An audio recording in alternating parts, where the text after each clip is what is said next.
bugun sotuvga chiqayotgan ushbu joyimiz turar desak ham bo'ladi, no turar desak ham bo'ladi. Nimaga deysizmi? Aynan men sizga ajoyib lokatsiyadan ajoyib proyektga ega bo'lgan no turar obyekt topdim. Bu yerni turar qilish imkoniyati ham mavjud.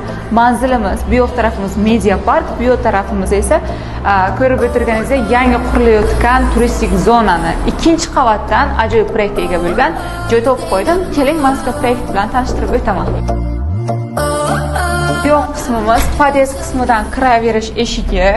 Bu yoq hol deysizmi, endi o'zingizning proyektingizga asosan bironta ideya qilib tayyorlanadigan joy. Ya'ni men o'zim tilimda hol deyman. Ana bu taraf yana bitta xonamiz.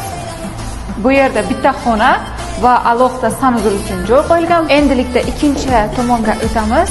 Aynan bu yoq tarafimiz ikkita xonadan iborat. Bu yoq tarafni отдельно ishlatingiz bo'ladi, bu yoq tarafni отдельно qilsangiz bo'ladi. Mana bu yerda esa sanuzulimiz uchun joy ajratilgan. Yana bir qulayliklardan biri aynan bu noturar binomizni pastdan, ya'ni ko'cha tomondan zinar tushirib beradilar. U imkoniyat ham mavjud.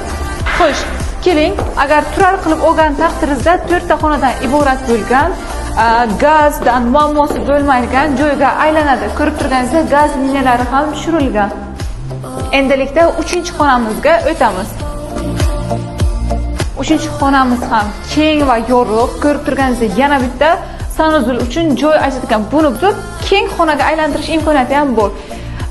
Buni narxini keladigan bo'lsak, uyda egasi yoki-da noturar binomizda egasi noturar sifatida olsangiz 10 milliondan, agar turar sifatida olmoqchi bo'lsak 8 milliondan yana ikkalasini ham kelishiladigan joyi bor deb aytishdi.